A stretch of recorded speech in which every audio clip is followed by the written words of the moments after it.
So this event has been up for about a day or two now, and I just said I'd give a quick kind of overview on some thoughts and pointers on this Koenigsegg Jesko event that's in Asphalt 9 Legends at the minute on the Nintendo Switch. Now, this one's a bit infamous from the mobile and PC versions of this game for being one of the worst events in terms of pay to win, and especially in terms of paying a lot of cash and not coming away with the car. The car is meant to be one of the best in Asphalt 9 Legends, but at the same time, yeah, you might want to kind of take a look at some of the bits and pieces of this video just in terms of like the sheer cost of that, and also the fact that this event has very clearly come from the Android version of this game. It hasn't been kind of tidied up at all. I've seen that on day one there was one event which just caused an instantaneous crash on the Switch. You can also kind of see that there is some piece of mistakes if you were to look at the reward section of this. How, yeah, I don't know if you've taken a look down through the rewards yet, but if you scroll to the very end of the rewards, you'll see that for 623,000 of the experience in this, you get a Koenigsegg Epic Import Part and something else. You can only presume the fact that because of the graphic that's on that, the detailed design, it's going to be a Koenigsegg decal because of the grey colouring doesn't line up with the Epic Import Part or the blueprints for the car. So yeah, that's going to be a decal that's there, as well as possibly some tokens. But maybe on the handheld version, you can actually scroll that screen across slightly more. But if you're playing this in the dock, that's just not possible. So you just have to take a guess that maybe it's a decal that's over there. Just in terms of another pure giveaway sign, by the way, if you haven't noticed it, that this has come from the mobile version, is if you see the way to lower your hack level, you have this play button up here, which has the pay tokens, which is already standard for Asphalt and thing. And also you have the empty one slot, which would be to watch an ad, which is 100% just a thing from the mobile version, which is why it's like there's no ads available now. Yeah, of course there isn't, because that's not how things work on the Switch. You're not going to be watching ads for Raid Shadow Legends during the middle of playing a game on the Nintendo console. I don't think Nintendo are going to sign off on ever having something like that in a game. Hopefully, we'll see. But yeah, that's like, again, just 100% something that's come from the mobile version. Now, I do think some of the stuff like the glitchy effect on the top of the screen is hopefully an intended thing of this game, is kind of like being hacked sort of look, because it does match up with some of the graphics on the loading screens. But some of the stuff like where you have the blind spotters missions, the M being overlapped by a part of the interface, which is just there for pulling out the chat on the Switch. Yeah, that's again just one of the things which looks kind of just a bit untidy. Now, one of the main issues with this event is the cost of that car, and they've kind of obscured that by adding in two extra kind of currencies. One of them is the SP, which is the experience that you gain through it, but you also have these S coins, which is just another layer of obscuring by Gameloft to try to distract you from just how much they're costing. So you buy your tokens for real money, and then you spend those tokens on coins, and you spend the coins on something else. And the idea is to try to further yourself from that original purchase where you're spending money on this. Just always try to keep in mind exactly what you're spending. Now, about these blueprints and stuff for the cars, you might see them and think, oh, they're up for those S coins, which in the first couple of days you're getting a couple of thousand of. But keep in mind, those S coins, there's a completely hard limit on the amount of them that are available, because there's a fixed amount of missions that are in this entire event.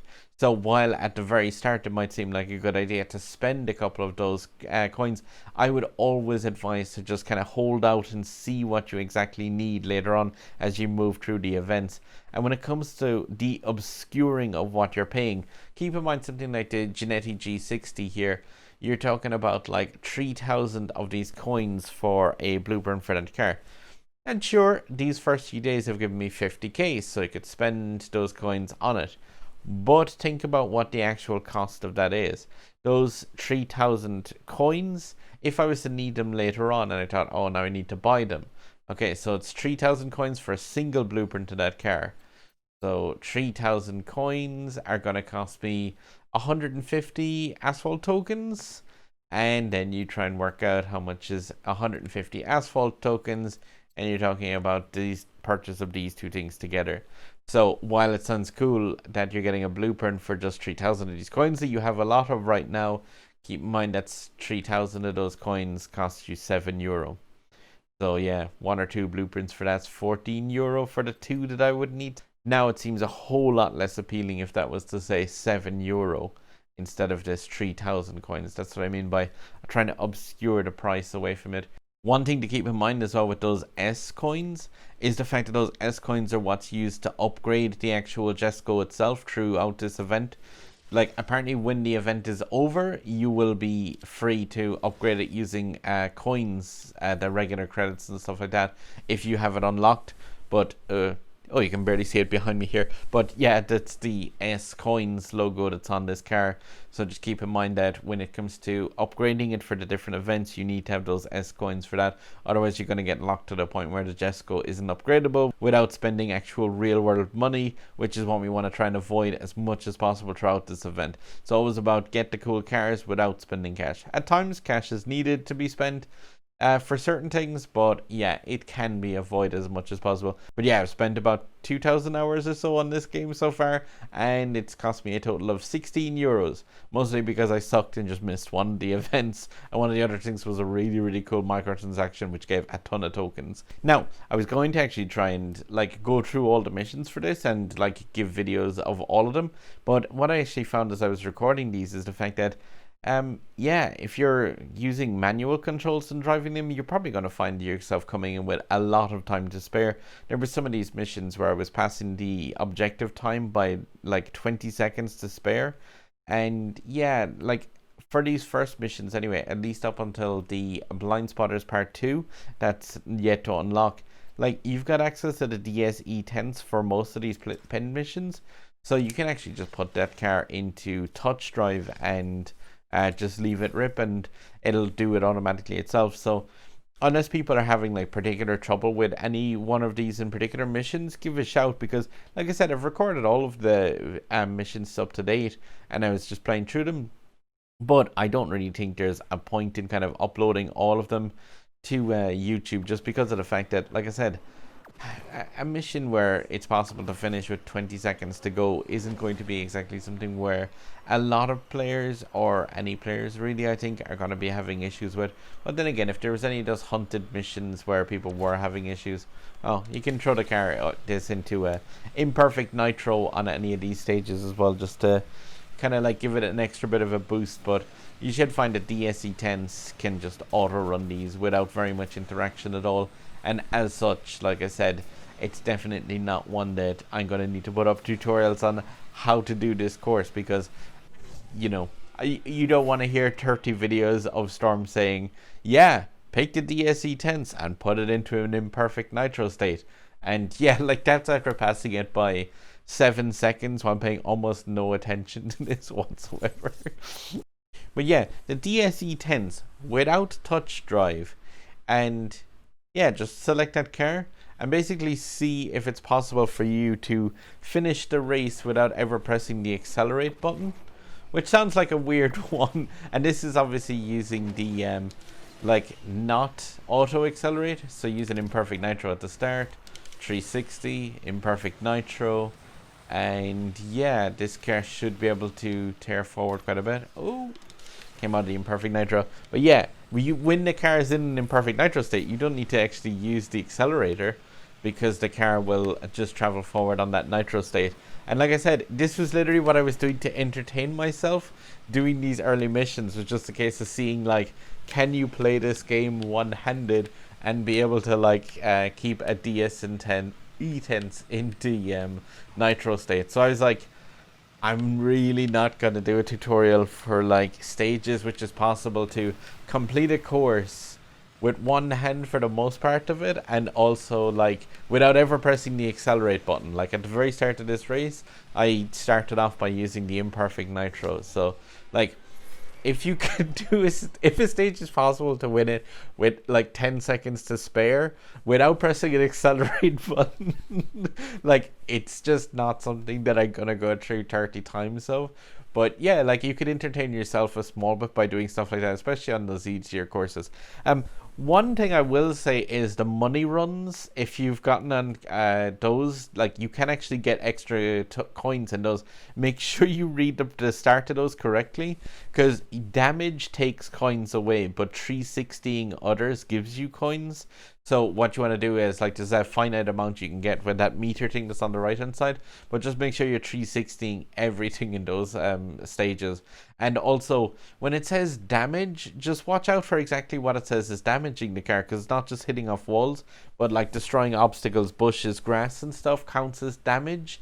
And also on the stage on the Caribbean, be very careful of the water. As soon as your car wheel touches the water, it starts to drain off as damage straight away, and it's like hits at a 10, I think is it 10 coins or 25 coins per tick of that water damage. But yeah, just be careful of those. But other than that, these events for the first 4 or so have been pretty harmless. But yeah, just in terms of the advice for the start of this event, I would just say just be very careful and like aware of the fact of what you're spending credits on, and just be cautious to spend credits on anything. At the start of these events, like, you don't want to be chasing down cars or spending credits where it's not needed. So just, if you can do the missions with your cars as they stand with those D-class cars, go for it, do those. But yeah, so like, if you're a newer player to Asphalt, instead of spending those S coins on the D-class cars at the start of this event, I would strongly advise just coming in here and doing some of these. Like, at the moment, you've got a car hunt ride for the Lotus Elite Sprint. You've got the daily car loot every day, which gives you tons and tons of blueprints for those D-class cars. And the low-class cup, you should be able to achieve that one to get a pack of 5 fairly decent D-class cars. And yeah, just like in terms of the daily events, like these ones are available for just tickets. I would come in here instead and actually just do those rather than like spending those S coins on any of the D-class cars. Like I said, I know the fact that as of right now, you've got 55,000 or upwards of, I think is there about 60k you could have right now if you had all these missions done. But still, just remember, there's a completely hard limit on how many of those you can get. And you don't want to be in a position where you have to spend real world money just because you bought yourself like a D-class blueprint for one of the cars. Like, that would really suck. Just keep in mind, like I said earlier in the video, look at that car that's like 3,000 things again. Yeah, so you're talking about 3,000 coins converting to a cost of 150 tokens, or around €7. So again, don't let it do that obscuring thing by putting those steps in between the money. Look at this car that costs 3,000 and think, oh, that's a blueprint that costs €7. Because if you run out of those coins at the end of this and you're trapped between like needing those 3,000 coins and getting a microtransaction, yeah, that's a straight up €7 cost that you're going to need to spend. And yeah, a person in my club broke down the fact that on mobile version, to pay out and get the Jesko in the mobile version of this game, the maximum blueprints and maxing it out costs €4,400 if you just spent money on it, apparently, on the mobile version of this game. Now, I didn't play that one myself, but at the same time, I know this event was infamous on the mobile and PC versions of the game just because of like how pay to win it was. So just be incredibly careful with it. At least on the upside, this event is pretty awesome. The fact that it uses those haphazard kind of tickets rather than using the actual tickets from the daily events, which just means that when you start off playing, you can kind of spend a few tickets on this, go over and do a few dailies, then pop back and forth between the two, so you've got both of them cooling down different times, just so you can get like more things unlocked while you're actually playing, which is pretty handy. I'm gonna leave it at that, guys. Just like I said, if you are having trouble with something in particular, or if there's some part of this event that you don't quite get, just shoot a comment down below and I'll see if I can get back to it. Like I said, I've recorded all of the actual missions and stuff as I was playing through them, but quite a lot of them is just me kind of messing around the place going like, can I make this difficult for myself? Except for the odd few where like I exploded because I didn't make it far too difficult for myself.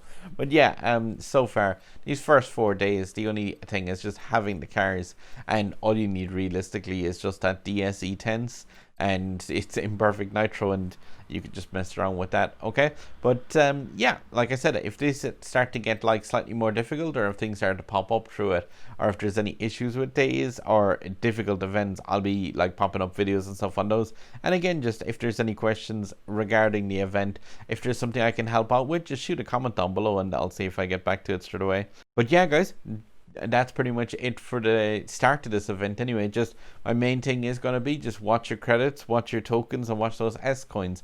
Keep in mind the fact that there's like a finite amount of pretty much all of them, especially the S coins and tokens that you're going to be able to get your hands on without spending some actual money on this, and that's what you want to avoid as much as possible. Okay, so good luck. Sub button over my head. If these videos help you out, please help me back out by yeah, clicking on that up there. And yeah, I'll see you in the next one of these videos, guys. Good luck and happy hunting your Jeskos.